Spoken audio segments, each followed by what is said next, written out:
Are there any public comments?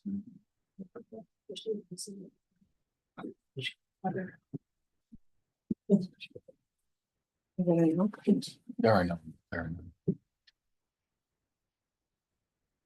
I hereby call to order this regular monthly meeting of the Milwaukee Area Technical College District Board for January 28th, 2025. Would you please call the roll? Director Baker. Here. Director Burris. Present. Director Case. Here. Director Foley. Here. Director Mendia-Thuremo. Here. Director Mormon Hindu. Here. Director Najib. Here. Director Owen Moore. Excused. And Director Pence. Here. We have a quorum. Are we in compliance with the open meeting law? Yes, we're in compliance. We have no comments from the public this evening. So we'll move directly to item 3, approval of the minutes. May I have a motion for approval of the minutes from the regular board meeting of December 17th, 2024? I'll second.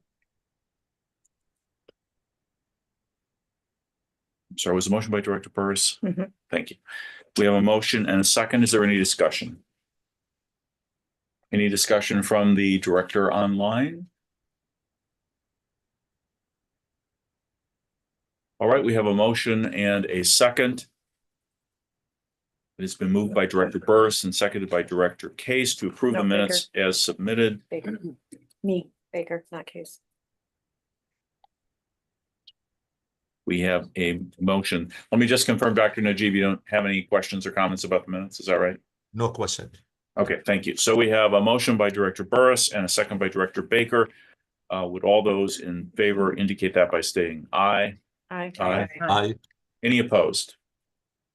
There being no opposition, it's unanimous. The minutes are approved. Next is approval of the consent agenda items. May I have a motion for approval of all of the consent agenda items, and then we will see if there are any things that need to be pulled out. Is there a motion? Second. Director Burris and Director Case. Are there any items in the December 2024 bills to be pulled out or that require discussion? See none. Financial report for December of 2024. Any items to pull out from the HR report? I got my answers on. Any items to pull out from the procurement report? I only had one. Good idea to possibly have a little bit more training on the procurement process. Okay, That was my only. we're going to have some discussion of that tonight. Cool. And is there anything to be pulled out from the consent agenda items for the construction report? Okay, we have a motion by Director Burris and a second by Director Case to approve all of the consent agenda item. Is there any further discussion from anyone? No. All right, we have a motion and a second. With all those in favor indicate that by saying aye. Aye. Aye. Any opposed? Consent agenda items are approved. Next is board action item resolution F0349-01-25, authorizing the sale of $1.5 million of general obligation promissory notes, series 2024-2025H of Milwaukee Area Technical College District of Wisconsin. Mr. Fisher, would you please come on up? Meanwhile, is there a motion to approve the resolution? So moved. Director Case, is there a second? Okay. Director Burris, thank you. Mr. Fisher, how did it go? It went very well. Good evening, everyone. So this is the 24-25 H series. In front of you, there's a packet on page 2. We went out for the bids this morning and received 9, which It's been a long Yeah. time since we got, yeah. a $1.5 million type financing. That's a great result. And you know, what's the reason for it? There could be a variety of different reasons. One, you know, it's the beginning of the new year, so there's a lot of cash to be put to work. There's also a little bit of, you know, there's been a little bit more economic news that have come out that's a little softer than expected from what we've seen in prior months.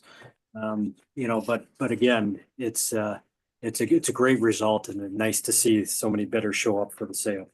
So the low bid was Brownstone Investment Group out of New York at a 2.99%. So page 3, general obligation promissory notes, series 2425H, 1,500,000. This issuance will close February 13th of 2025. And maturity is June 1, 26 through 29. First interest, June 1 of 25, non-callable. Moody's did affirm the AA one bond credit rating, which is a very strong bond credit rating. And because of that, we received such a good interest rate of 2.98% for this financing. So it's nice to see that below 3% financing again. So that's good. Going to page 4, this is the financing illustration. This is what myself, Sue and Eva are constantly looking at and evaluating and modeling out. Nothing's really changed from what you've seen in years past. We continue to be on track and hit the targets that have been laid out. In the last several pages of the Moody's credit rating analysis, this one is a little bit more detailed than prior months because this particular one is where myself, Eva and Sue all participate and answer a bunch of questions about the financials of the district, what's been going on, anything coming up, etc. They go into a little bit more detail on this one, but again, affirmed the AA1 bond credit rating. So congratulations and excellent result to start the year. Any questions? Director Baker? Yeah, can you just, because I like to see what differences there are in the report, can you just kind of point us into what changed? Well, as far as what changed, there really wasn't a ton. When you look at last year's report to this year's report, like the credit challenges are still going to be there. Those haven't changed. The factors that could lead to an upgrade. I think the enrollment trend, that's something that they noticed and took note of. They commented on it in here. Whereas the last time, I think that's probably the biggest change that they took note of, is that the enrollment changes have been positive and continue to look positive from where we were, pandemic, etc. Thank you. Any other questions? All right, thank you. We have a motion by Director Case and a second by Director Burris. Would you please call the roll? Director Burris. Aye. Director Case. Aye. Director Mendieta Ramos. Aye. Director Moore McClendon. All right. Director Najee. Aye. Director Owen Moore. Excused. Director Pence. Aye. Director Baker. Aye. Director Foley. Aye. Resolution is approved. Next is resolution F0350-01-25, authorizing the issuance of $1.5 million of general obligation promissory notes, series 2024-2025 I of Milwaukee Area Technical College District, Wisconsin. Is there a motion to approve the resolution? Mr. Chair, I'll move item 5B. Is there a second? Thank you, Director Burris and Director Case. Baker. You switched. Steve. Yeah, apparently, it's fine. Even worse, I wrote down Baker. Okay. I'm just on your mind tonight. All right, we have a motion and a second. Is there any discussion? Director Najib online, do you have any discussion or questions about this resolution? No. There being none, would you please call the roll? Director Case. Aye. Director Mendieta Ramos. Aye. Director Moore McClendon. All right. Director Najee. Aye. Director Owen Moore. Excused. Director Pence. Aye. Director Baker. Aye. Director Burris. Aye. Director Foley. Aye, resolution is adopted. Thank you. Mr. Thank you. Thank you. Next is agenda item 6, policy review, policy A0104-6, duties of officers of MATC District Board. This is a first read, not a time to vote on the adoption. I asked that the policy as it's red line be passed out here because I thought it'd be easier to look at. There are significant changes proposed to the description of the treasurer's responsibilities, trying to update those, as Director Pence has made pretty clear to us over the last couple of months that the old description was quite obsolete. Yes. Refuses to sign each check individually, et cetera. That change rolls into changes to some other positions, primarily the secretary's position. And as we review this, I think we need to make sure that we attend to a couple of competing interests. One is we have to make sure that we are not modifying the treasurer's position in a way to reflect the expertise and attention and time that our current treasurer is giving to it beyond what successor trustees might be able to do. We have to define it more broadly, not about our current situation. So I'm not saying we have done that or haven't done that, but I think we have to be cognizant of that as we get to the approval stage. The second is, as always, as we all know, we are a governance board, not a management board. We have to be careful that we don't define the board executive positions in such a way that they are being authorized or directed or encouraged to delve into the management of the college in ways that are inappropriate given our status as a governance board. So if there's any discussion right now about this draft, I think it would be a good time to hear it. If not, this will be up for approval with whatever modifications may come at the February board meeting. So is there any discussion about it now? Any questions or comments on the draft that's before us? I have a question. Director Najib. Do we need a legal opinion on those changes in this policy? I think that we have it, Gary already read had it, or. Yeah, looking at it. the college's general counsel has already weighed in on this and has made some changes to the proposed draft in light of those kinds of considerations, but I expect we will continue to get her input as we move forward. Director Baker. Right. So I appreciate your comments, and that is sort of the lens that I was looking at this under. And in my opinion, we're still a little too much. I think in our description of the treasurers, though, I do not want to dampen the enthusiasm of our current treasurer who's putting his shoulder into the work, and that's wonderful. I do think that we need to be careful that our role is an oversight role, and that really the financial department of the college works for the president and we evaluate the president. Correct. And so I just want to make sure that we're very aware of that and we're careful in our choice of language. And so I'd like us to look at, the descriptions here with that eye. The other thing that I feel is important, item E, I'd also like to have my colleagues, take a look at it and see how you feel about it. It kind of creates job requirements for the treasurer, which in a volunteer citizens board is generally not the norm. People come onto the boards and sometimes based on their interest or expertise, they may take different roles on the board, but similar to our friends in state legislature who end up sitting on financial committees and a variety of other committees. It isn't usually a prerequisite in a public serving role like this. It is more something that people then learn as they're a part of it. So I would be very cautious about creating any kind of job requirements for a volunteer position on the board. Thank you, Director Pence. This did come, there is a board charter that was started way back when, and there is some language that was taken from and moved up to here. Okay. For the Yeah, but the AAC Yeah. Advisory Audit And Committee we are charter. the next, or not the next meeting, the meeting after, we're going, I guess, they go through with the committee, they go through that charter every couple of years. That's what I was told anyway.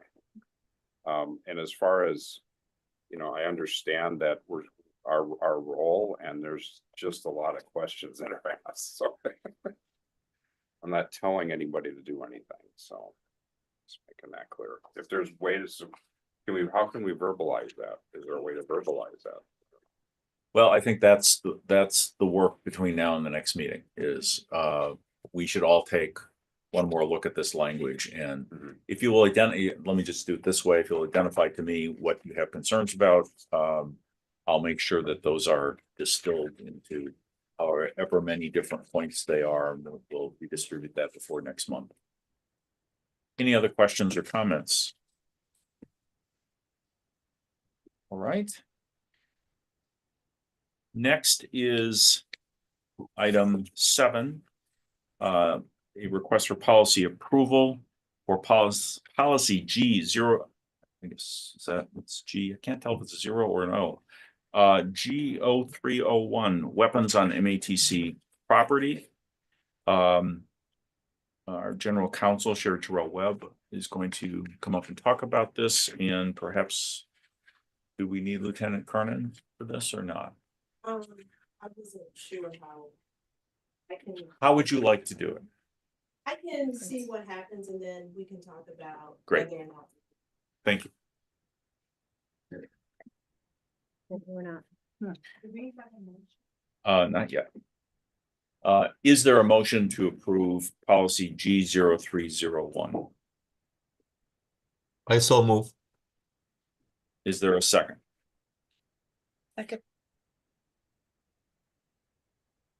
Okay, we have a motion by Director Najib and a second by Director Mendieta Ramos. Let me just start this way. Is there any issue with this draft other than the question of pepper spray? No, that's the only issue that I have. Okay.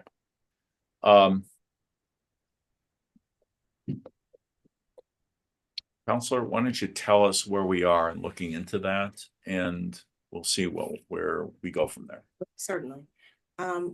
At the board's request, we did do research into which colleges allow it, which universities allow it.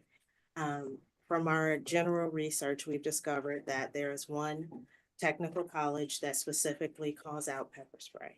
There are other technical colleges that don't necessarily call out pepper spray, but they say anything that can be used as a weapon. And then, of course, the colleges and universities have different, within allowing pepper spray, some say you can have pepper spray on campus, but you absolutely cannot have it in a dorm. And so it's all over the place. And that's the information that we've received so far about who allows it, who doesn't. We did consult with our security consultant from our insurance broker, and they indicated that they would not recommend it. It appeared to be more of just a policy stance than anything specific about why they wouldn't recommend it, but they did say that they would not recommend it. But of course, it's our idea. It's up to us. Let me just ask one clarifying question there. Has our insurance broker indicated that there would be any kind of problem in keeping or getting coverage if we did or did not allow pepper spray? No. Questions? So I'll Director Gatt? start because I think I raised the issue. So in my research, most of the Milwaukee campuses, UW Milwaukee, Alverno, Marquette, Whitewater actually recommends that people carry it when they are traveling across campus or to and from campus for their own safety. And so I, as a female, if I was taking the bus, if I was walking around, I carry pepper spray and a security alarm when I'm running by myself. I would not feel comfortable walking around at night by myself without having something. And I don't think it's reasonable for us to negatively impact a student that was trying to protect themselves. Certainly if they used it inappropriately, if they violated some other code of conduct on campus using that could still be addressed. But to say people don't have the right to maintain their safety as they're coming and going, I don't think it's reasonable. Other comments or questions? Director I'm Pence? gonna echo the same thing. I think everybody has a right to defend themselves in those cases. Mhm. It's in my opinion, it's a non-lethal deterrent. Director Baker? Yeah, so I also agree and kind of, raised this last month, and I looked into it as well and sent some of the information, back, because also, UW-Madison, a couple of UW campuses, Oshkosh, actually, some campuses actually recommend students may carry it. I am no expert on this, even remotely, but I did notice that there are comments made about the concentration of the OC chemical and the amount that's carried, and made differentiations between the amount that, for instance, law officers may carry or someone else, and the kind that is sold, I believe, in all 50 states to the public. And there was an act passed in Wisconsin in 2013 that sort of delineated some of this, again, not me not knowing and not pretending to be any kind of legal expert. But I do think it's worth us taking a deeper dive and see what we're able to do.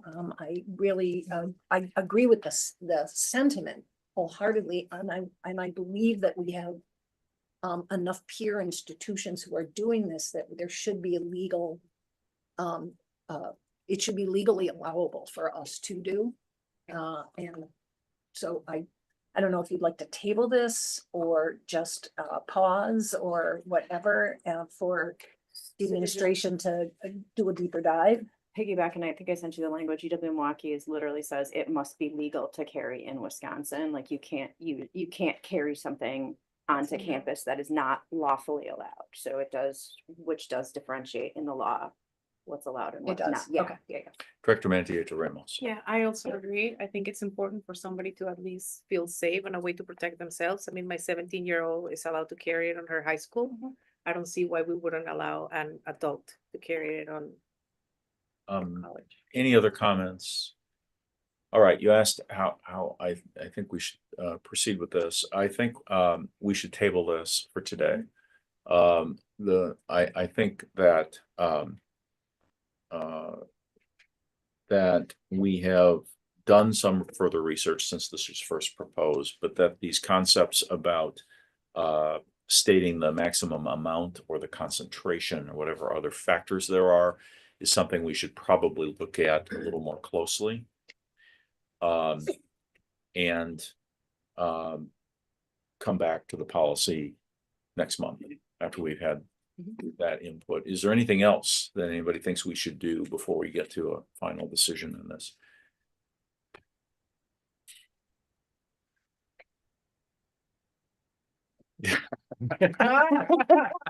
Turn that on. Just Director Baker.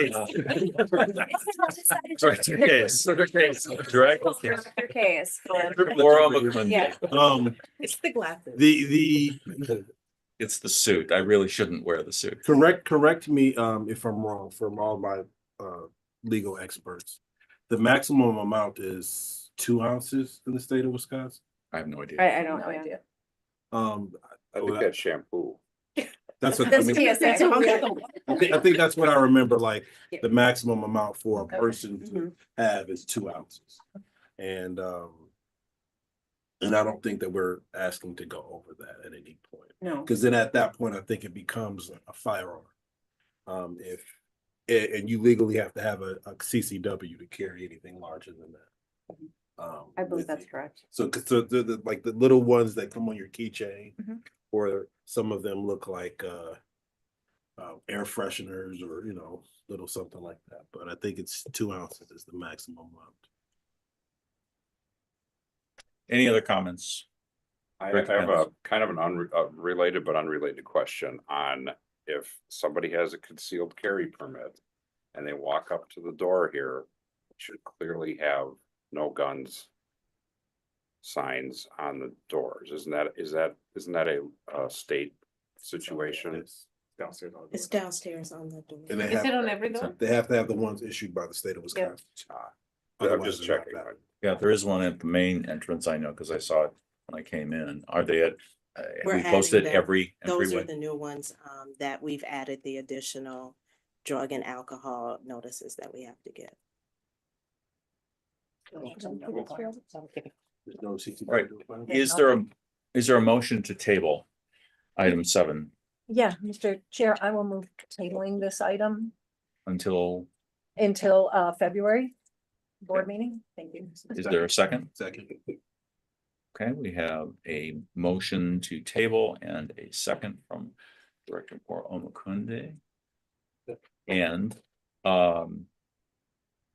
no debate is allowed. It's a vote up or down. So we will have to take the roll in the motion to table. Can you take the roll? Director Maria Terrenos. Aye. Director Omakunde. Aye. Director Najib. Aye. Director Owen Moore. Director Pence. All right, Director Baker. Aye. Director Burris. Aye. Director Case. Aye. Director Foley. Aye. The motion to table until the February board meeting is adopted, and we will go on to item 8, which is reports. Thank you. First is the chairperson's report.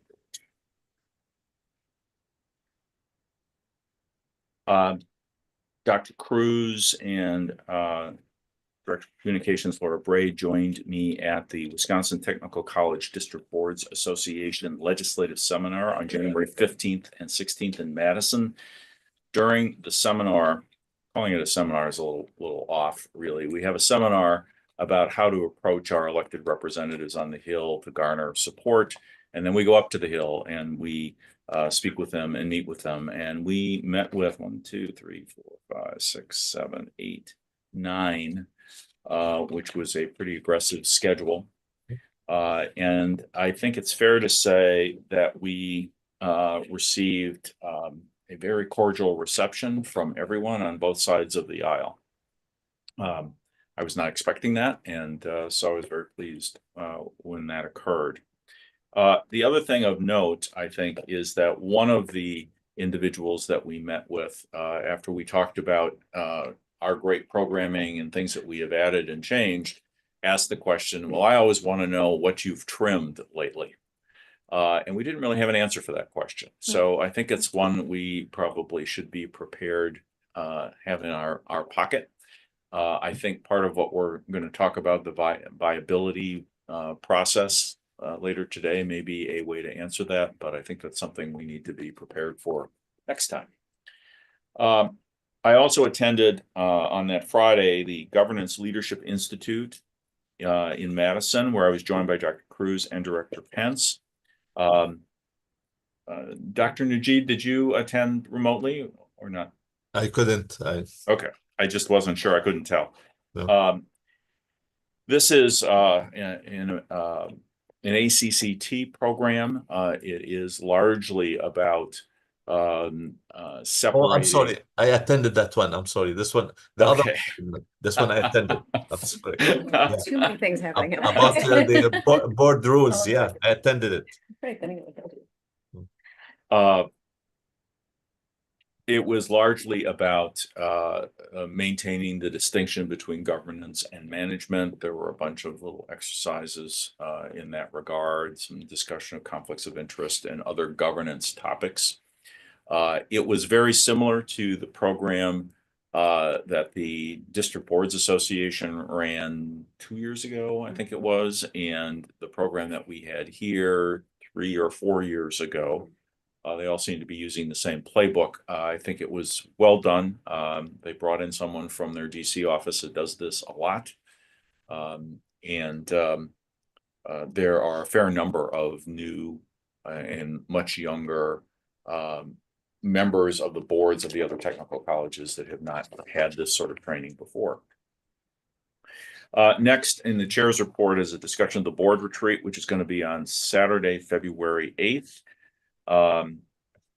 And the preliminary list of topics is a strategic planning update, HLC compliance with core component 2A, which is board ethics. And the third is the budget forecast for fiscal year 26. If there are other topics or particular things about these topics you would like to have discussed, would you send that information to me in the next 3 days? That is by the close of business on Friday. And we'll do our best to get that incorporated. We have, Beth, is it 4 hours? 4 hours for this, What time? 10 to 2 Yeah, right. in this very room. Somehow missed. Next is the district board appointment process. As a result of term expiration, there are 3 MATC appointments that will be made effective July 2025. The first is for an employer with 15 plus employees. The second is elected official, and the third is an additional member. Applications are due to the Office of the General Counsel. Given that we're broadcasting this, I'll give you the whole address: 700 West State Street, Suite M278, Milwaukee, Wisconsin, 53233, and or via email to Attorney Sherry M. Terrell Webb, TERRELSM @matc.edu by 4:30 p.m. on January 31st. That's this Friday. Reference letters are due by 4:30 p.m. on February 2nd, 2025, and there is no grace period for those deadlines. They're either met or not. The appointment committee has scheduled to meet on Monday, March 3rd at 3:00 p.m. Again, will we be in this room as usual? Isn't for that? February 2nd a Sunday? Third, I think. March 3rd. Did I say second? Yeah. March 3rd. I'm sorry. Okay, I Thank you. was like- At 3:00 p.m. We get 2 extra days? And that is the end of my report. Next is President's report, Dr. Cruz. Thank you, Chair Foley. Good afternoon, everyone. Board members and faculty, staff, students. It's a pleasure to be here as always. I want to please report that our spring numbers in enrollment continue to increase. Spring numbers at TE is at 3,780 as of January 22nd, and that's 99% of our budgeted goal for this term, and that's 7% higher than last year at this very same time. So that's really great news. I want to thank everybody, our faculty and staff that are working diligently to make sure that this is happening. I also want to talk about a great event that happened January 15th. More than 200 students, staff, and community members attended the Reverend Dr. Martin Luther King Jr. celebration on January 15th, which is his birthday. And the theme was building a beloved community at MATC. We had really a great support from everybody, and we had students singing, we had poetry reading, and we also had the honor of having as a keynote speaker Reverend Naomi Tutu. So like I said, very well attended, a lot of great activities, and really a great moment for reflection, right, on the legacy of Dr. King, what he means to this country and the world. I want to thank Michael Rogers and the DEI committee for organizing this event and making it a great success. South Suburban Chamber breakfast at Oak Creek on January 15th as well. That morning, the Oak Creek campus hosted the South Suburban Chamber breakfast. I was honored to welcome all the business owners that attended. I was very surprised because it was one of the smaller, I thought, it was a smaller chamber, but actually had, I don't know, it was close to 100 individuals there from all the small businesses in the southern part of the county that came to attend this breakfast. It was great to meet so many of these business owners, exchange ideas, and very promising. So I think that's something that we're going to go back and try to do some activities. One of the presidential roundtables will take place at Oak Creek and invite these individuals that attended, as many as would like to attend, and have some insights as to how we can better collaborate with our small businesses in the southern part of the county near Oak Creek. On Wednesday, January 22nd, MATC took a big stride when it comes to our athletic program, which is a big day. I want to thank the board members for their support. We signed a lease agreement with that shared facility in the Deer District. I think it's a real game changer when it comes to our student athletes, our students in general. And this will give us actual home for our athletic teams. Right now would be for our basketball, men's and women's, and for our women's volleyball. very soon in the near future, in the next couple of years, we'll have a men's volleyball team that also take part and take advantage of this facility. This facility is going to be built right across from the Fiserv Forum, and it's 28,000 square feet. It's going to seat about 1,000 individual spectators. I'll have a fitness center, locker rooms, concessions, meeting rooms, and other amenities. I want to thank, it's co-developed by the Milwaukee Bucks and Jeffers company, J. Jeffers and Company. I want to thank their collaboration on this effort. Really excited about this. I think this is going to really put us at another level when it comes to exposure. We were really happy earlier that week that we got approval from the state board on this, which is a very, very big step. And then finally we're able to kind of celebrate this after we signed the lease agreement with the J. Jeffers company. So very happy about this. I think it's going to be a really great thing for the institution and our students. National Day of Racial Healing. We had Director Moore Mukundo attended with me. We were there together at the National Day of Racial Healing here on campus on January 22nd at the downtown campus. The keynote address was delivered by Dr. Angela DeGrew. She's internationally acclaimed author, educator, specializing in the intersections of racism, trauma, and healing. And she did an amazing job of delivering so much great information. And it was really good to see as many people that showed up for that event. And so again, I want to thank Michael Rogers and other individuals that put together this event. I think it was a great thing to celebrate that day. That's very important as well. Our convenience store, in response to student feedback, we have opened a convenience store on the 3rd floor of our student center here on the downtown campus. The store is open Monday through Thursday from 2 to 6 p.m. and Fridays from 2 to 4. Kind of works where it, when the cafeteria closes, it's another place for students to get some snacks. It offers a variety of snacks, drinks, and other essentials when the cafeteria is closed. So that's a good thing for our students. I just wanted to also, in light of what's been happening in the last several days with some executive orders that have been given at the federal level, the college is looking at this and making sure that we're prioritizing the safety of our faculty, staff, and our students. And we have some protocols put in place. An email has gone out to all employees right before I think this meeting began, talking about those protocols and kind of giving guidance to our employees about how to deal with law enforcement if they do come onto any of our campuses. And so that went out. We'll be doing a little bit more, giving out more information. Some things will appear on our website to give more guidance and more resources for our students, faculty, and staff when it comes to this.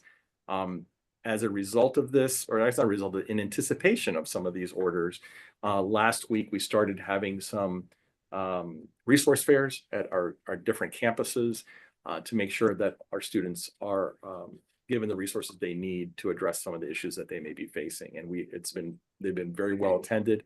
We had 4 last week. We'll have another one, I think, this week, and it'll round out those resource fairs.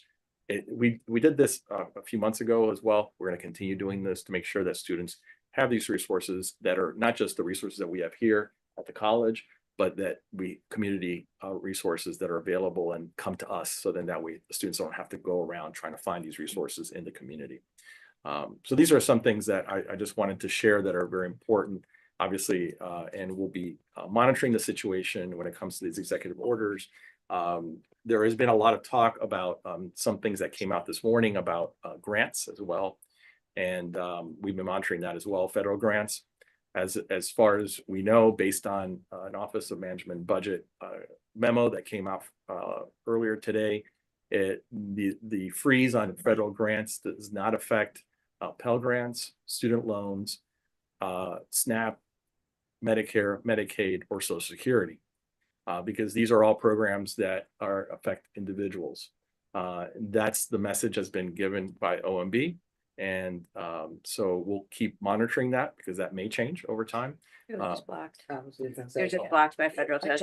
Okay. At least Which- until That's next week. till You mean Monday. the Till Monday. police or the? Yeah, the okay. freeze is blocked by a Okay. federal judge. All right. And- But even then, okay, Yeah. that's good, but it wouldn't, even without the block, Right. the programs that most affect our students. Now, we do receive other federal grants here at the institution, and it's a significant amount of money as well. So it's great that that was blocked, because it does help us as an institution, helps our students, and helps us.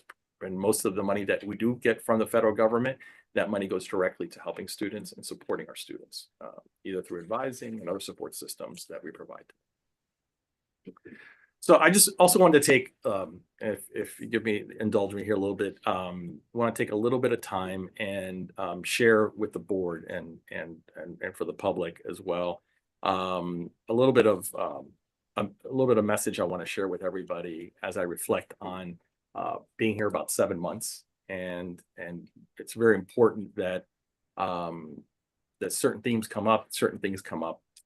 Want to focus on the main thing is that we will continue as an institution, and the administration will continue to focus on equity and excellence as an institution.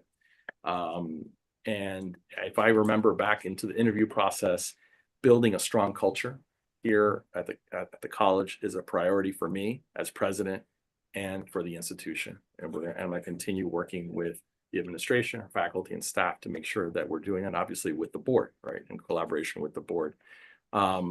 We want to continue to put students first in everything that we do, but I think in order to do that and continue doing that, we need to also make sure that we're supporting our employees and that we're treating each other with fairness and with care. And I think that that's something that is critical. What I've seen in the first 6 months is that culture building has to be one of the priorities for myself and for the administration as we go forward. So there have been, and we know, and obviously there have been a lot of things that have come up, have surfaced in the last couple of months that you've seen that come up in the media. But I continue my pledge to continue to listen to the comments of our employees, empathize with their concerns. And, as an institution of over 2,000 employees, it's really important for us to be responsive in what we do and the processes that we put in place. And when I spoke at my 100th-day address, I laid out some actionable items that we wanted to put in place in order to address some of these things. So I just wanted to give you an update as to where we are with those.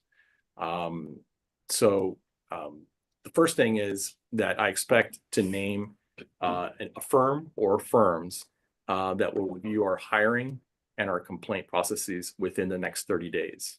And that's something that I, as the president of the college, will be doing. I'll be reviewing several firms that are in contention, and then selecting a firm it could be the same firm or it could be multiple firms, but looking at two things: our hiring and promotion processes, and also our complaint processes. Next month, second thing is, next month we'll begin the work of restorative practices that all managers will take place. They'll all be part of the restorative practices sessions that we'll be having.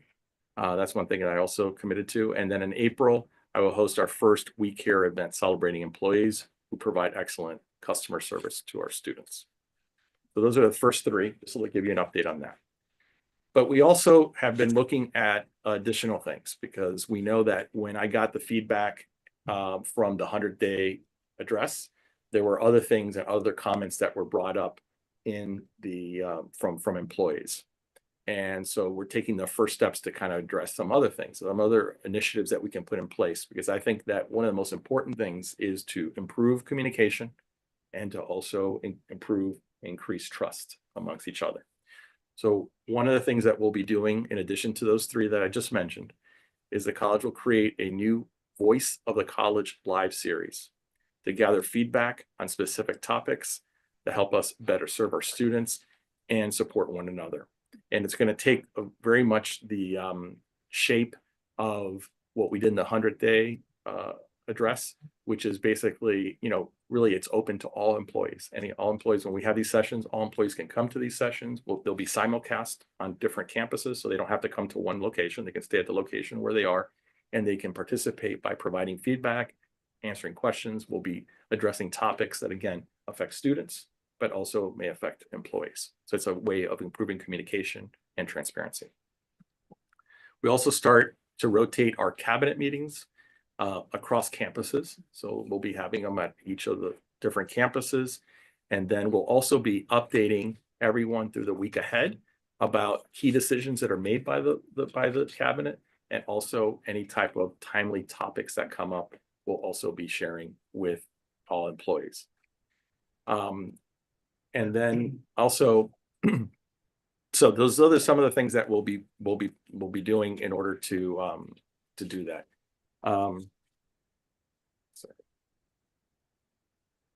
Okay. Another thing that we're doing is, which may seem logical that we're already doing it, but we're not to the scale and to where I'd like it to be, is that we will formally require supervisors to hold regular one-on-one team and skip level meetings. I found that this is, best practice. We're not currently doing it. So we heard from a lot of employees during the 100-day sessions that they haven't met with their supervisor for months, or, and things like that. So we are going to require supervisors to have these meetings. Again, how can we build trust between employees, their supervisors, different levels, right? Without having these types of meetings and having that type of open communication. So we will be implementing that pretty soon. And we'll also launch a bright idea exchange to generate strategies that will help us better serve our students and our employees. And as we do that, we will bring some of those ideas to cabinet, and we'll be vetting those to see which are the best ideas, so then we can implement those ideas that can improve processes and improve the services that we provide. So again, I mentioned before, the focus will be building a stronger culture centered on equity and excellence. And to get there, there's a lot of steps in that, right? It's not going to be something that can be done overnight, but I think that we know what the destination needs to be, and we'll be working towards that. We've already done many improvements over time, even before I became president, but we're going to continue to move forward, and that we will continue to emphasize grounding our actions in care and respect, really being mindful of hard decisions and what the impact of our decisions are.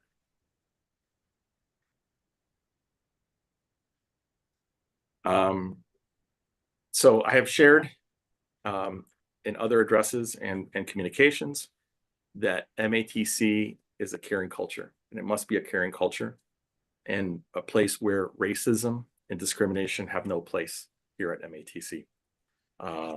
There are issues that have happened in the past, and they cannot and will not be tolerated in the future.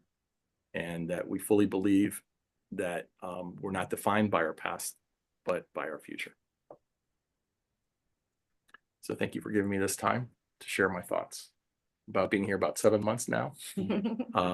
And I still believe this is a great institution. We have work to do as an institution, and with the backing of the board, I think that we can do so many great things. But I believe that, building a place where there's enhanced communication, more trust, and a firm belief that belief that equity and excellence are at the core of what we do. Thank you. Any questions or comments? I have. Director Moore. Thank you, Mr. Chairman. How often will those meetings with supervisors be? At least monthly. At least monthly. At least. Okay, thank you. Director Pence. Dr. Cruz, I really appreciate your efforts as a board member and alum. You have a lot on your plates. You have accomplished, in my opinion, you've accomplished a lot of tasks and held it together very well. So I really appreciate what you're doing. Thank you. Director Burris, did you have your hand up? I just second that. I think those are great initiatives, and I think you're doing a great job. You're off to a great start. Thank you so much.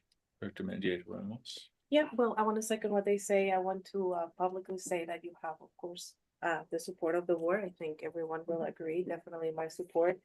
I don't think that a lot of the people of the public know that we have a lot of one-on-ones meetings and they don't know a lot of the communication and things that happen behind doors, and you're doing an excellent work on addressing a lot of the issues, and a lot of people don't necessarily know what happens, and pretty much of the big effort that you're doing to move the college forward. That's greatly appreciating. You're doing a great work. Continue, and we're here to support you in every way that we can. Thank you so much. Appreciate it. I'm gonna do Director Baker before I come back to you, so. Which Um, one? No, He's not wearing glasses. So, I really appreciated your comments. Serious, I echo my colleagues' sentiments. You know, I was not able to attend the sort of ribbon cutting for our athletic facility. But, you know, I made the comment in my email that, you know, I was a naysayer when it started, but I actually think you're the person who will help us make that happen. I have that kind of confidence. And similarly, in addressing culture at the college, you know, it was one of the reasons, it was one of the things we heard from you when you came here. You identified it, you saw this was an issue. And there's one thing to just talk about culture, but you're actually taking like concrete steps that are part of how organizations move. This is a big organization. It takes it a little while to turn this ship. Excuse me. But you know, that we're doing the audits, that we're talking to our supervisors about communicating with your reports, that you're focusing on specific kinds of communication and trust issues. I mean, being able to map a plan for how this happens, it's after 7 months, it's actually really fabulous to hear. And I think you've heard it from us, but I will third, fourth, or fifth that wherever I am. Oh, thank you. I appreciate that. And it's a lot. I owe a lot to the team, to the executive leadership team, to our cabinet, and, you know, their wisdom as well, you know, and the work that they've been doing in order to make sure that these types of ideas are coming to fruition. And if I could, the email that you spoke about kind of in the beginning about because of some executive orders happening, Yes. could that please be sent to the board? Yes, So it will we be. see that as Yeah. well. And you also spoke about the executive orders, which are now on hold, but you know, that's just on hold until Monday. If you haven't, I encourage my colleagues to take a look at the email you got from the ACCT. It actually gives a nice background for a community college to understand what is and isn't impacted. So, Do you want to say what the estimated impact is, or do you want to wait for I that? could say that. I mean, Okay. it's approximately $4 million. If we're taking out, you know, obviously it's not federal, you know, I'm talking about federal financial aid, right? If we take out federal financial aid, that would be much more than that. But if you take out federal financial aid, it's about a $4 million hit to the college, particularly our Perkins grant, which is really aimed at supporting our students who are in technical, career technical programs, which is really about just supporting students, is close to $3 million. wow. But all of them are in some way or another impacting students. Would that right now not, but I'm saying would be impacting students if we weren't able to get that type of funding from the federal government. These are all grants that are given to the college to support our students. Director Moore-Mukunde? Thank you, Mr. Chairman. A lot of times when you're in mental health spaces, people are taught as they get older to be responsible for what they're not responsible for. Like when you get older, you're not responsible for the trauma you went through as a child, but you're responsible for dealing with it and how you handle it. And I want to congratulate you for being in a position where there are many things that you weren't responsible for creating, but you're taking on the responsibility and the accountability of addressing them. And I think that your desire to do that is felt by just regular folks in the college who are having conversations with one another and saying, well, you know, things aren't exactly peachy, but we know that we have someone we can communicate with. We have someone that we can begin to address the things that we have wanted to address.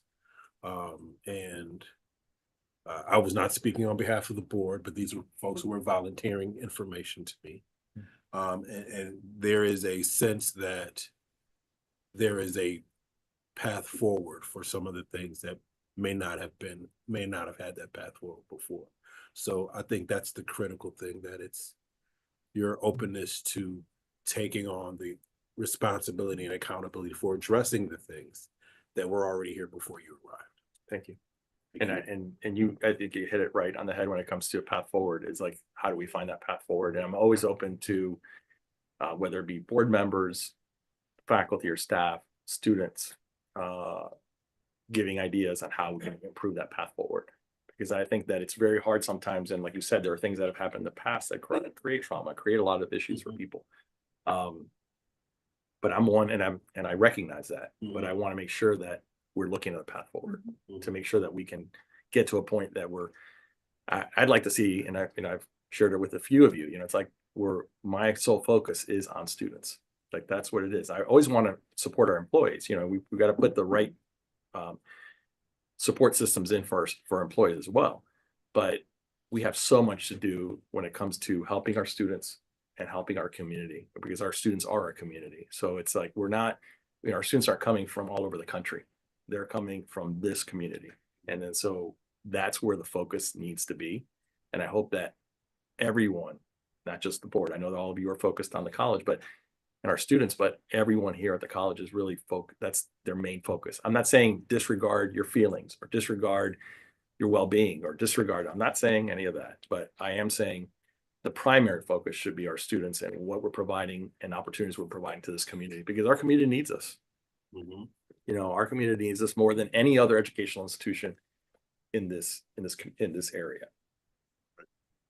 If I just may add one small comment, since you mentioned the community, and I know that sometimes you might feel like a punching bag lately, that you're taking all these negative punches, and with all the negativity that has been lately, there is also a lot of positive comments from the community members, and you should feel good about that, because I have received more positive comments from the community in the last 6 months than in the last 6 years that I've been on the board. So I think that speaks volume. Sure. Director Najib? I also thank you, Dr. Cruz, for all your effort. I have three simple direct questions, just clarification questions. The first, I'm glad that the MLK event was well attended, but it was on Wednesday, which is weekdays. Do you think if it was on weekend, it will be more attended than weekdays or not? It's possible. We tried to do it where we wanted to take advantage of the fact that there weren't any that we knew of, any other MLK celebrations on his birthday. A lot of the celebrations happen closer to the actual day, or the actual day itself, or leading up to the day, like on the weekend or on Monday, or or even maybe Tuesday even, I don't know. But so we tried to pick a date that we could get the maximum number of individuals from the community to be in attendance. And that's one thing that I was very happy about, was the number of individuals, not just from the college, but individuals, community leaders that came to the college to attend the event. So that's possible. We'll look at dates again every year. Will be a little bit different. We can look at what happens next year compared to what we did this year. That's a very possible thing. We'll have to look at whether or not doing a weekend event would be better attended, but definitely something to keep in mind. Thank you. My second question, if the ICE officers come to the campus, what is our official stand? Do we let them come, or officially we're not supposed to let them come to the campus? The standing protocol is that if a student, a faculty member, or a staff member, any employee is approached by any law enforcement, not just ICE agents, that they're supposed to contact public safety. And the interaction then becomes between our public safety officer and the law enforcement officer. Our standing protocol has been that we ask for a judicial warrant for arrest from that law enforcement officer. If they do have a judicial warrant, then we will allow the warrant to be executed. If they do not, then we will ask them to leave. Now, whether they leave or not, we're not going to be able to find ourselves in an altercation with law enforcement officers, but that is the protocol that we're going, that's our current protocol, and we're going to continue doing. That's why the communication that I just mentioned earlier, that communication basically says that. And to make sure, because we also don't want our students or faculty or staff to get in an altercation with a law enforcement officer. I know they maybe want to protect somebody else, but at the same time, we want to make sure that communications between our public safety officers that are being trained to deal with those situations versus, somebody that cares but is not trained and then gets put in a situation where they themselves will be arrested or put in harm's way. Thank you Any very other much. questions, Dr. Najib? One more, for the issue of the discrimination, equity, and excellence. I understand now there's no specific person responsible for it. So how we're planning to enforce this issue or supervise it? I didn't understand. Can you rephrase the question? Yeah, right now, the issue of discrimination, equity, we used to have an officer who is hired for that. Now we don't have that anymore. I know. But we have a process for any type of discrimination claims that are made by employees, and that goes through human resources. In conjunction with general counsel's office. So there is a mechanism that's always been in place for addressing any type of discrimination or retaliation types of complaints. That will continue to be the same process. There's no specific person who issue policies, monitor implementation of that policies, and improve on it, adjusting the policies. We don't have any department like that anymore. Well, we do have a vice president. I mean, Mr. Rogers is our current interim vice president for DEI, and so our policies are informed by him and his office to make sure that we're in compliance. But he doesn't handle the actual complaints. He just informs the policy and how we can better construct the policy. Thank you.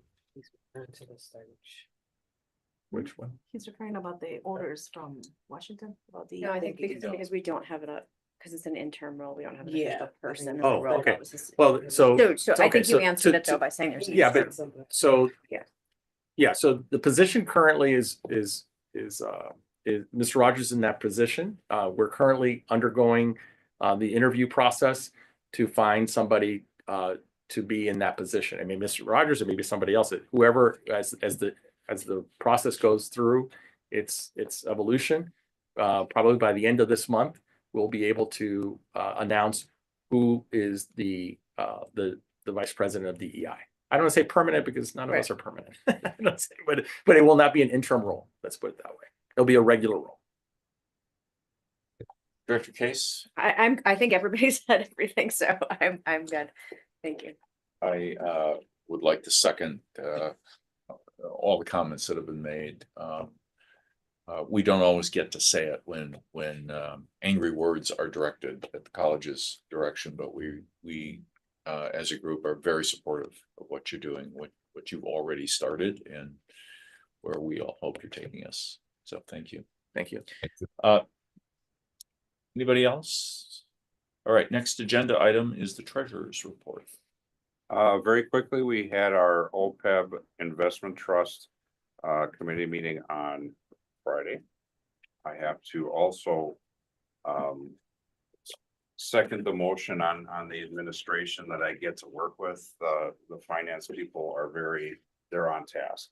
So I'm just going to mention that. The two accounts went down about 1% during the last quarter, but that wasn't bad considering the amount of sell-offs that took place. We do have meeting minutes that come out of this. I would say that without pushing investments in any different direction, I may ask a lot of questions of our provider. And I think we have a very good situation with this group. It's just my opinion. We have a very good situation with them.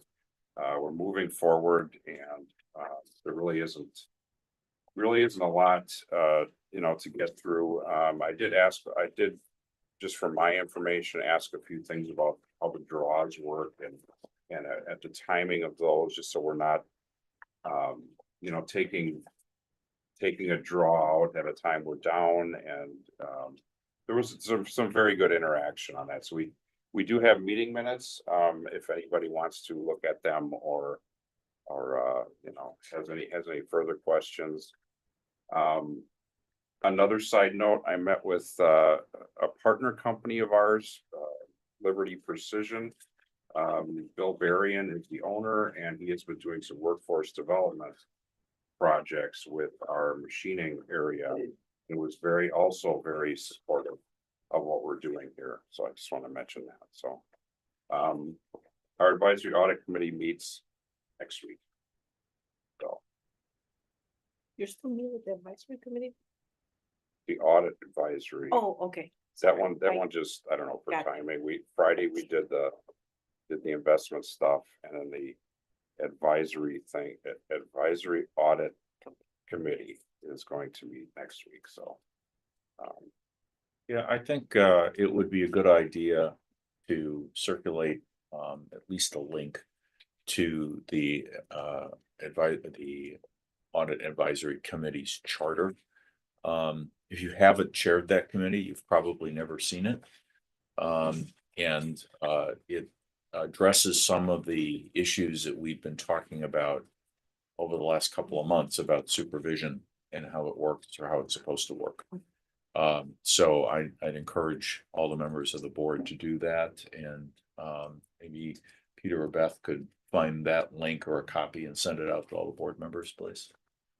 And just so everybody's aware, there are two outside people within this committee, one from Marquette, one from Gateway. And we are the committee members, and if there's any suggestions about structure or how to do this different or anything, let me or Beth know, and you know. And there's a lot of talk about risk to the school, things like that. So that's kind of the, you know, we talk about a lot in between the audits and things like that. So anyway. Mr. Chair, before you move on. Director Baker. So sort of tertiary, but I'm gonna say it relates enough I can talk about it. But there were two work groups that were struck, and one of them did spend quite a bit of time talking about the advisory audit committee. And so perhaps we might have reports from those next month. Nudge, nudge. Put that on the agenda. Nudge, nudge. Yes, we'll put that on the agenda. Thank you. Yeah. Is there anything else to discuss about the OPEB report itself? I don't believe so. If anybody has questions, always open for questions. And again, Mark, that charter gets reevaluated in not this meeting, but whatever the next quarter is. Right. So I'll send you whenever that's gonna be. All right. Any other questions on the treasurer's report? All right, next is our district student senate report. Warren Murphy, welcome back. Thank you. Didn't see you come in. Thank you, Chair Foley, Dr. Cruz, board members, administration, community. The first week of classes is behind us, and we're off to a great start. As the semester started, we saw campus come back to life, full cafeteria. The new third floor area is full of students. We saw our student organizations returning to status quo, with many planning and executing events for the semester. One upcoming event is the College Media Awards ProCon 2025. Our MATC Times student newspaper will be attending that. It's a great event. You learn from industry professionals. They'll make great connections, and even possibly win a few awards. So we're looking forward to that. In one of our previous meetings, I mentioned our student association's participation in the Wisconsin Student Government Legislative Seminar. That's now right around the corner, taking place February 16th to 18th. And we're excited to talk with our legislators about the things that are important to technical college students, like open educational resources and accessibility. In that same vein, our district student association passed a resolution regarding technology resources on our campus, and we'll be meeting with Executive Vice President Dr. King in the coming weeks to discuss possible solutions. And we wanted to say that administration has been really receptive to our ideas. So We look forward to continuing to work together and improve the student experience at MATC. This semester and this year, MATC hit the ground running, and our goal is to keep the pace and continue to do our best to provide an environment suitable for all students. Thank you. Thank you. Questions? Excellent. Next is the bi-monthly report from the PBS General Manager. I'm have to inform you that she is not here tonight. She's ill. And the report is available at your seats. If you don't have it, you should have it. If you don't have it, we'll get it to you at the end of the meeting. Next is the annual sustainability report. Laura Tenpenny, please come forward. Welcome.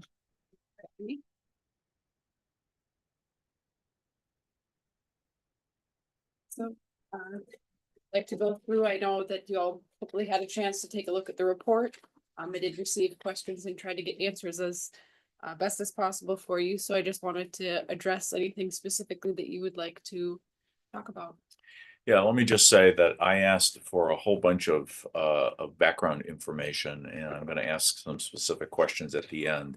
But since we've all had the report, why don't we start by seeing if there are any questions in the room? Or Dr. Najib, do you have any questions?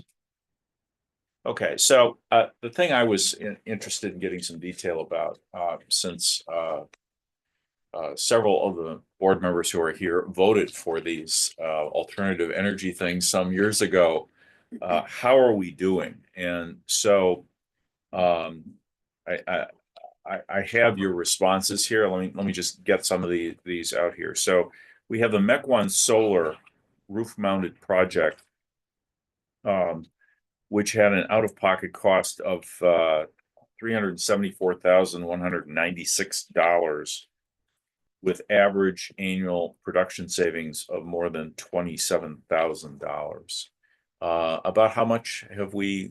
These are offsets to our electric bill, right? That's the way it works. Can you tell us the total amount resulting from that project since the installation? Yep, since installation, we have produced just over $100,000, about $102,681 in offsets. I will kind of give the caveat that it is quite difficult to estimate the exact dollar amount in which you're offsetting due to on-peak, off-peak costs as well as demand. But that's probably a conservative number that we've been able to offset just from the solar alone. I'm sorry, how many years was that? This one is 3.7 years since it's. That's like, so over 100,000 in 3 years. Almost 4 years, but yes. And the next one's the Oak Creek Solar Project, out-of-pocket cost of $613,829. and what kind of annual savings are we getting there? $42,400. And what's the total since installation? About $141,000. And that one was installed slightly after the MEC one, so that's only been in operation for about 3.3 years. It is slightly larger, so that is why it is producing a little bit more. And then the MEC1 wind turbine, what kind of annual production savings are we getting there? So that's roughly about $10,000 to $15,000. Nice thing about wind is it is producing more in the winter when the solar is not as heavy, so it is a nice offset from the solar as it's not producing as much in the winter. So good job, boards of the past. Thank you. Any other questions? I do. got one. Director Baker. I just gotta do it. So when we buy new vehicles, do we try and buy ones that are made in this country? That's a great question. Right now, our current fleet is not nice consolidated central. There's no one person who takes over all that. So we are attempting to try to direct that towards our group to at least look at the sustainability side. Is it a good target for EV? That's a great option to say, is this something that we could get made in our country? A lot of factors go into what is the need of the vehicle that someone's inquiring to purchase as well, but. Because actually the energy footprint changes if you're actually shipping something from overseas, not to mention the fact that we like to support local manufacturing. Absolutely. No checklist? Teslas? They are made here unfortunately, but we're not gonna go there. There's one more thing I'd like to get on the table. It's gonna require sort of some coordination. So Yes. I asked a question about the federal project to build out high-speed electric vehicle chargers. The plan was to provide a bank of them every 50 miles along the interstates and the major US highways across the country.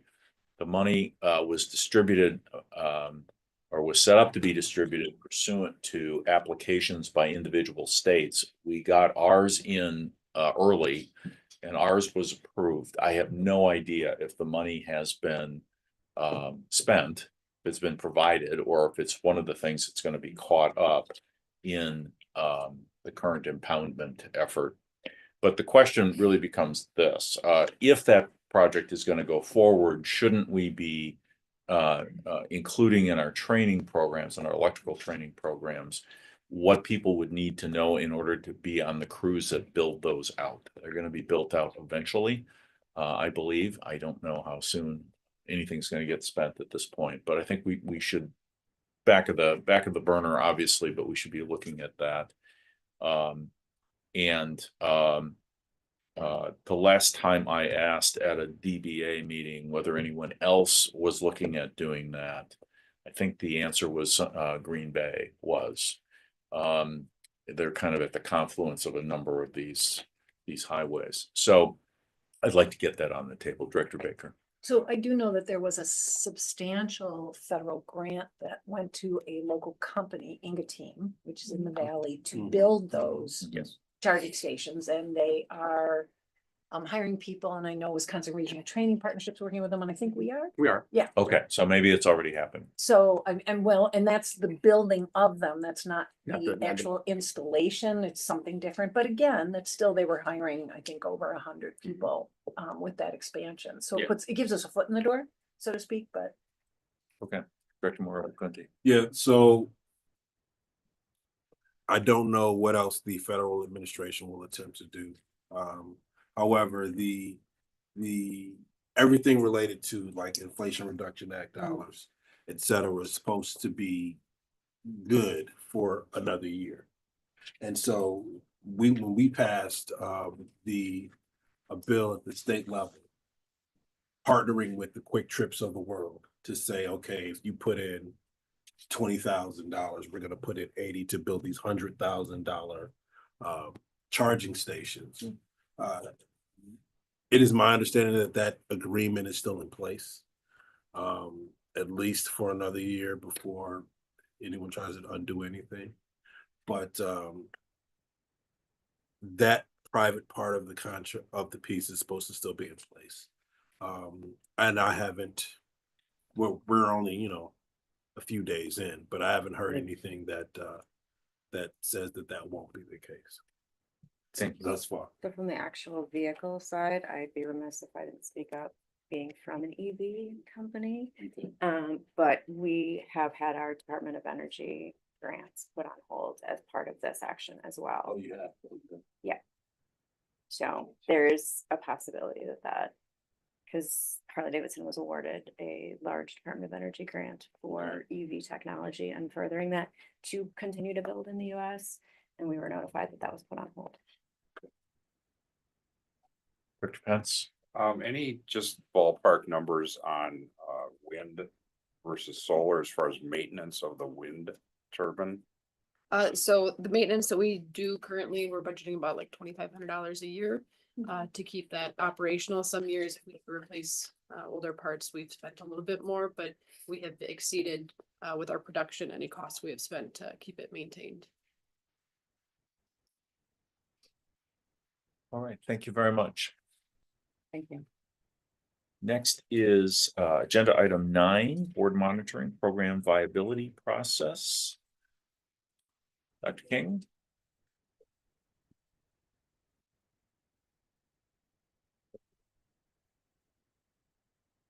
Welcome back. Director Cohen, members of the board. Welcome back. both Joining of me you. is Sadiq Isahaku. Barb Cannell is going to join me, and she's also out ill today. And Betsy, we have a slide.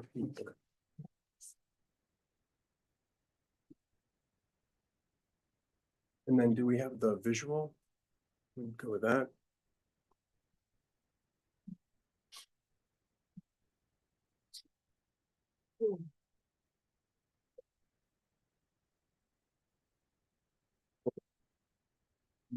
Maybe a little bigger for me, or is controlling that? No? No, okay. Oh, okay. And for me. Okay. All right, so what you see in front of you, a couple of things to think about. So I wanted to create a simple visual. You received both this and a one-page outline. The outline should follow what you see up here. I reference it right in the center of the green box at the top. So this, to some extent, relates to a policy that we have, which is G0503, which speaks to our program review process. In the context of that process, it calls out that we would regularly run and review kind of deep, we call it in that policy, viability, as a conversation across the campus and the entirety of everything you see here. There's been a lot of conversation. You see lots of terminology at the top. And the word that keeps arising right now is vitality. So we've, just for clarity, danced around viability, vitality, sustainability. We're landing a little bit more on vitality for awareness, but because it is called out in a current policy, the word viability is put in your presentation materials, and I'm calling that out consistent with the policy statement, okay? Of the three things you see up at the top, I'm covering them because I want you to get a better sense that these are kind of categories or areas that we look at when we think about the entirety of academic programs, right? So on the left-hand side of the screen in yellow, you see what we have been calling, I'm calling it program creation in our, for our academic partners. There is an active committee that has been working for years that covers the topics of sunrise, you see on the left, and sunset, you see on the right. And so they've been reviewing, and they walk through a process and they review, for example, if a program sunrise wishes to begin. So on the left in yellow, you see, well, what do we do when we say we want to begin a program? Right? And again, we've got a committee that works on that. That's where the sunrise sunset terms come from. I'm using other terminology. For example, program discontinuance is state language. So trying to keep all the verbiage appropriate and also consistent with other places you would see it or others that are giving us feedback. See, okay. So back on the left, new program idea or ideation is really that sense that, and that could emerge from anywhere. So that's emerging potentially from a particular unit. It could come from a pathway. It could come externally. So we could have a program advisory group give us feedback that's working consistently. We also have an employer advisory group, and we also have new partners emerge. So new partners emerge in the state. And they may say to us, we have an interest in a partnership with you. Do you have an opportunity to train individuals? We're looking for a particular program. That could be. So you have a couple of different avenues for the left on new program creation. And then what we do is we bring that in to the, excuse me, to the college. We look, well, would that constitute a new program? To what extent? Full degree, technical certificate, or some derivation. We have a concept phase and approval phases. Again, these do follow internal and they also follow external. So when we report to WTCS or HLC, we're supposed to demonstrate that we follow a process. And then as we think about making a request, we would make a formal request to the state, let's say, for a new program. So it's again still on the left. You have program development phase, and then finally program planning and implementation phase. So this is as we're thinking about creating something and moving forward, how we connect externally to others and the internal process of the college, and again, relationships external to reporting bodies. I'm going to move to the middle. This is the meat of the work of the college. So there's a lot of work going on. You've heard, and I think it's listed in our materials, we have over 180 programs. If you actually count them out, if you add programs, additional certificates, badges, and even then we are looking at department review, which allows us to look and work on things under, you would say, Dean Isahaku's area, which are programs. Then you're talking probably over 225 different units that are reviewed annually. What has been occurring is something they call a program matrix, viability matrix, that's produced annually by IR. It looks at a number of statistics, and that if you went back to policy 0503, you'd see Well, what kinds of things do you look at? You look at enrollment trends, the size of a program, kind of the average size of a class. You look at some of it as cost, whether or not employability standards, graduation rates, all of those are pulled annually. Every department has produced that material. They receive it. They're able to look at it, provide feedback related to how they think they're performing. That should have a role in a cycle as well. And again, I'm just in the bottom box right below the top green one. So that's program department review annually. And if it's built in the cycle the right way, it then informs things like, I'm now asking for more resources. So I'm doing pretty well. So I'm status quo. I could do better. I need another position. I could enhance programs. I need more budget. So as they do it annually, it would feed into our annual cycle of requests for more resources if need be, or changes to a program potentially, right?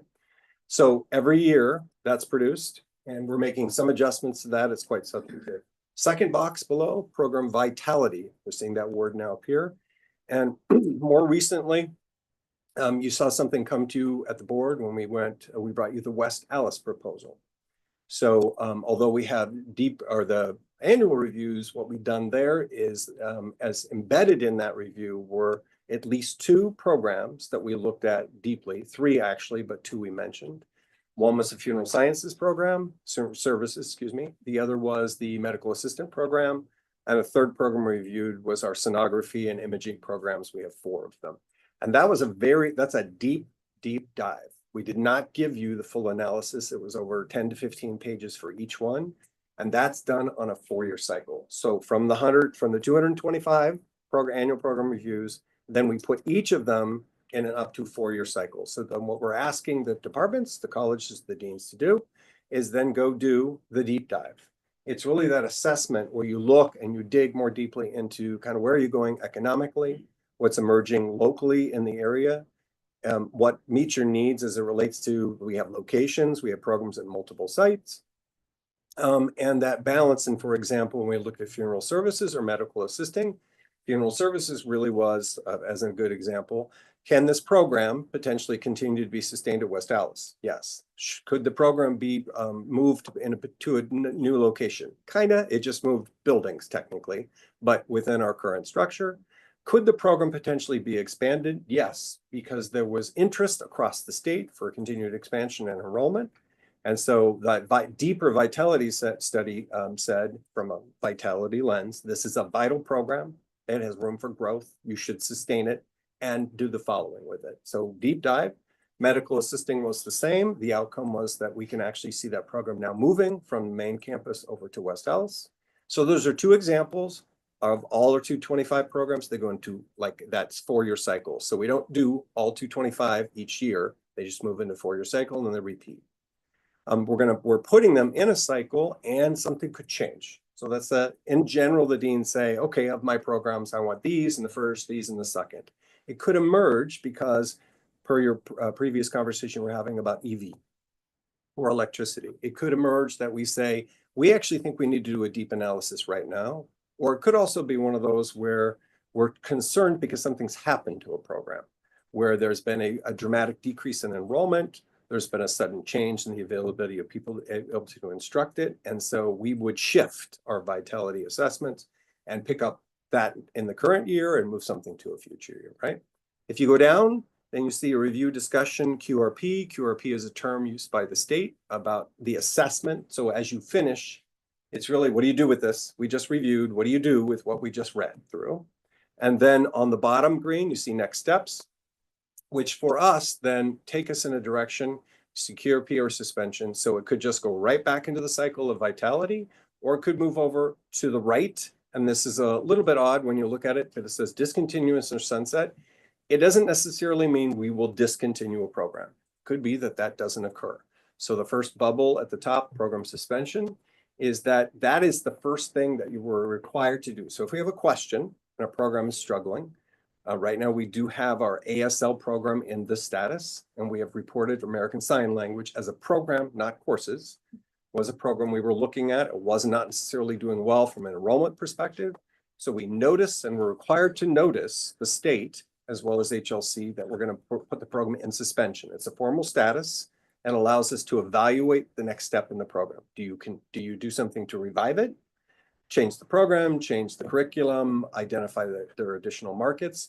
And so as you move down, if you do move second bubble under in the orange, you see things that are required, action plans. If you then choose to move from suspension to discontinuance, you would do a teach out plan. Again, these are requirements. The HLC, almost every accrediting body will tell you that it is required of you to actually create a formal teach out plan that involves multiple steps to support students to help them finish. And that could look like a variety of things. They finish with us, they finish with somebody else, but supporting them to finish so we just don't leave them hanging, right?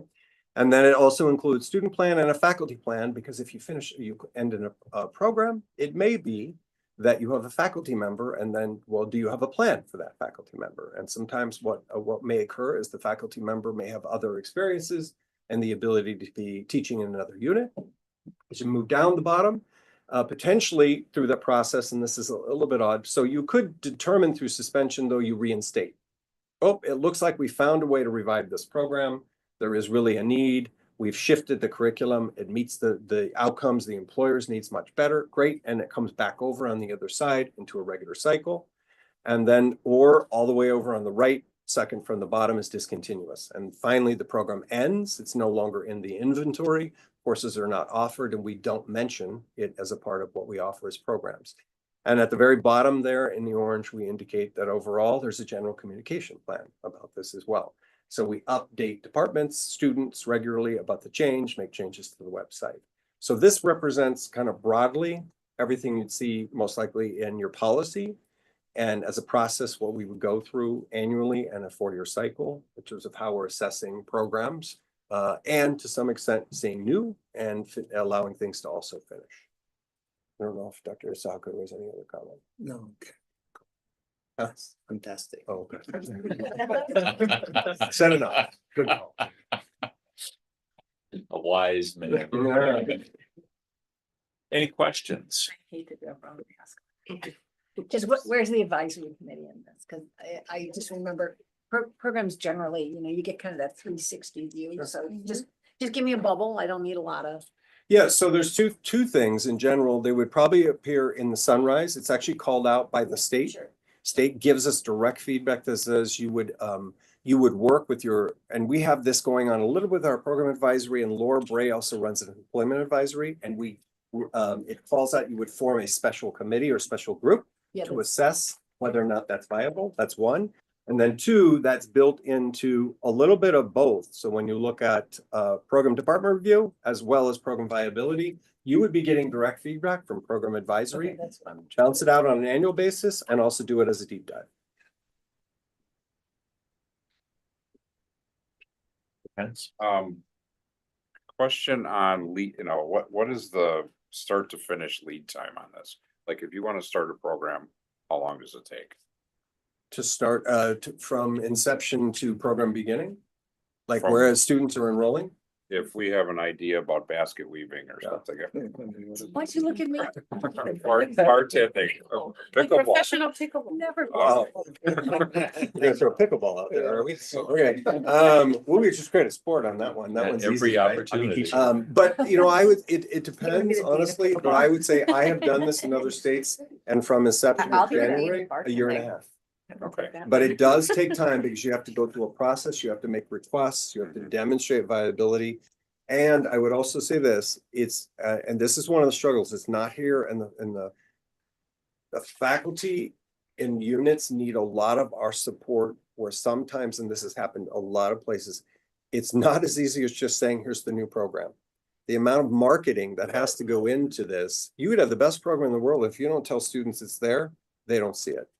And so faculty struggle when I've done this elsewhere, you begin a new program and they're just lingering getting the students. So you can open it, and then you also need a stair step.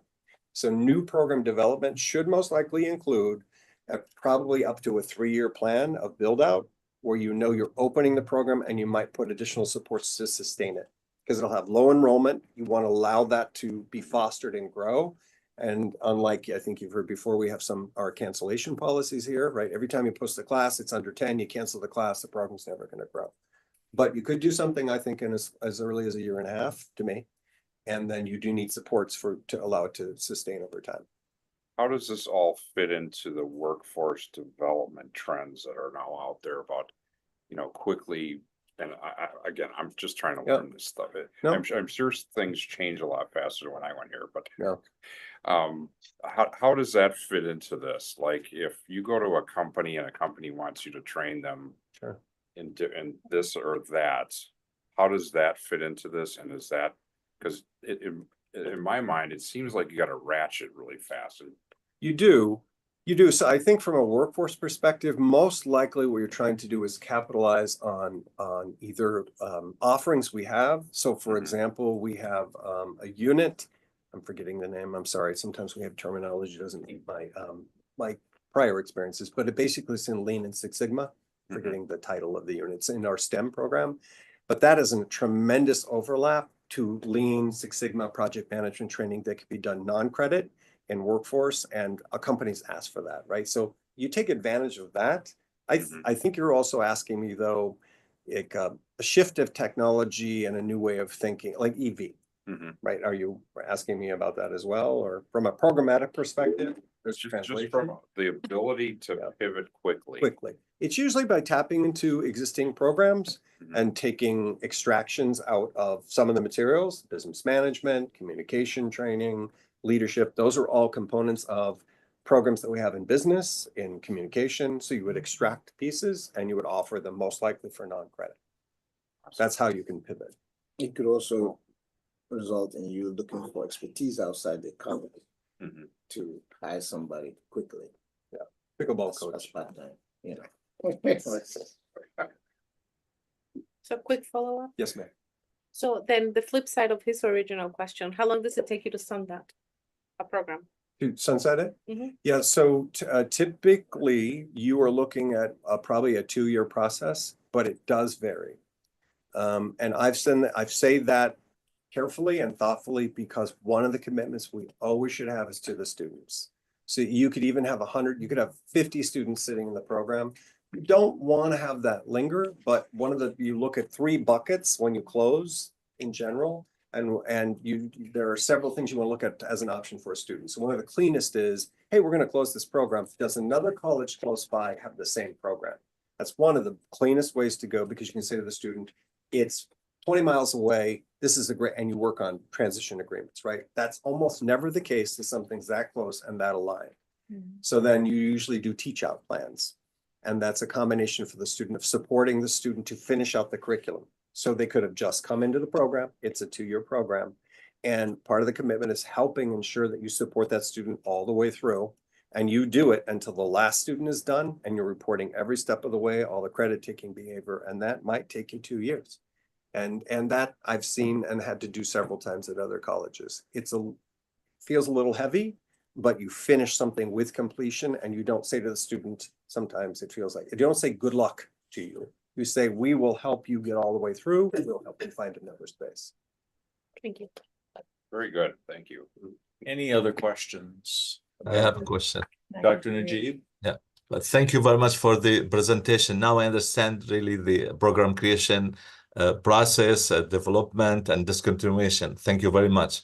But my question about the first step, where we get the new program ideas from? How do you get it? Well, a couple different ways. So it could just emerge from, excuse me, that's a qualifier, but it could emerge from a program itself. So you have faculty who are immersed in doing a body of work where they come through and say, I have an idea. I have a series of partners I've been working with. There's a new industry.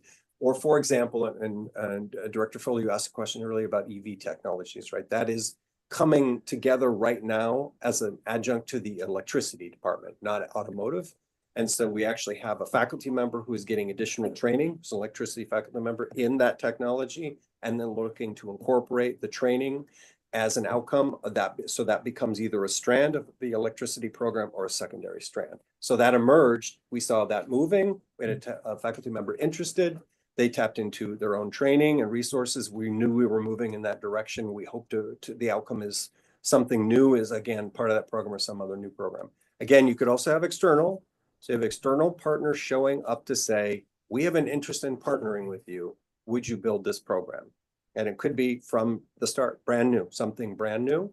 It could also be, and this is another conversation, another time you asked me a question, but it could be, it's not new, but kind of, and it's a major transition where we look at a very traditional curriculum and we go through a process. This is difficult for some, where out of this emerges some brand new program. And a good example across the country was office technology, which in the 90s were whole centers around Office, a Microsoft Office suite, and entire faculty were hired, business departments were built, and those are sunsetting to a large extent, although they're part of workforce, and they transition to data analytics and business analysis.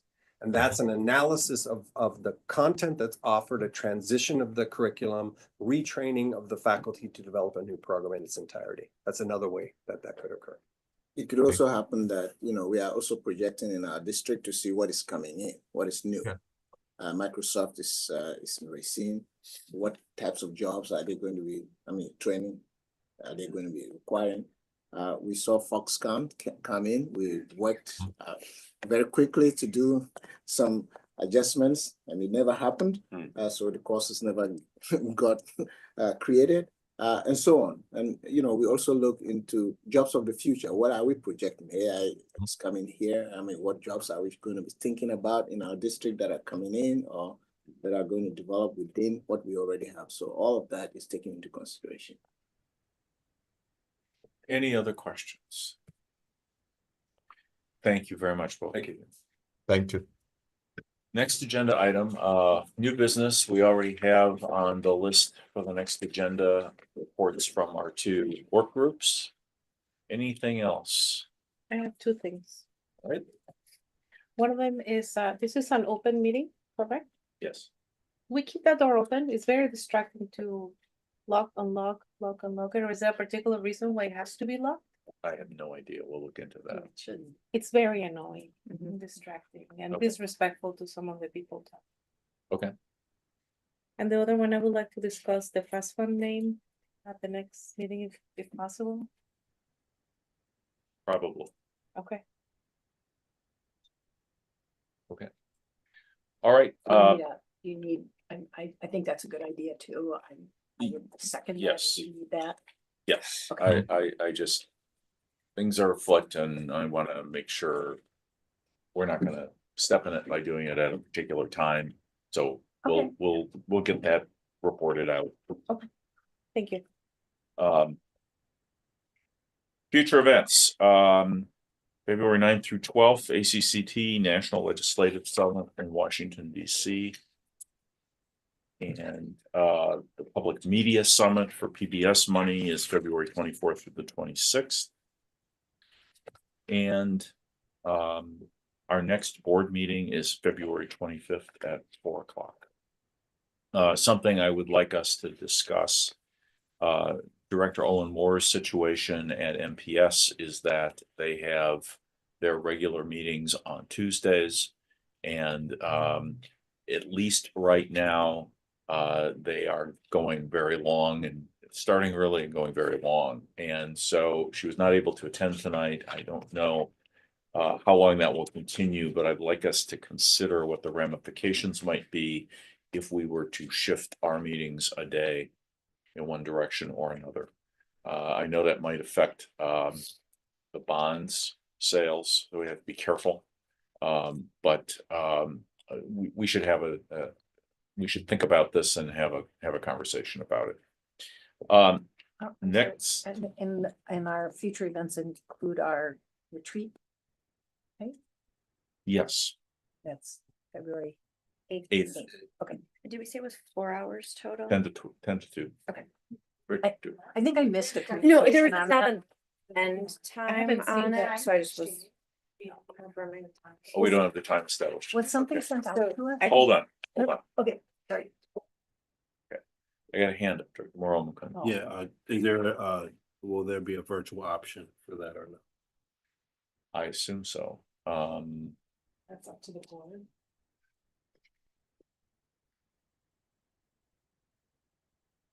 It's a public meeting. I don't know why we wouldn't do that. Okay. So let's look into. I mean, be the same infrastructure we have here, right? we'll figure that out, but I'm in favor of that being a possibility so more people can attend. Okay. Anything else about new business? Okay. Next, we have a closed session item. Is there a motion to go into closed session? I move that the district board convene into closed session pursuant to section 19.851C of the Wisconsin statutes to discuss item 12A, president's semi-annual performance evaluation, to consider performance evaluation data of the president over whom the board exercises responsibility. The board may reconvene into open session to take action on matters discussed in closed session under item 12A if necessary. Is there a second to go into closed session? I believe we need a roll call for that. Yeah. Would you please call the roll? Director Nancy Reynolds. Aye. Director Maura McClintock. Yes. Director Najee. Aye. Director Owen Moore.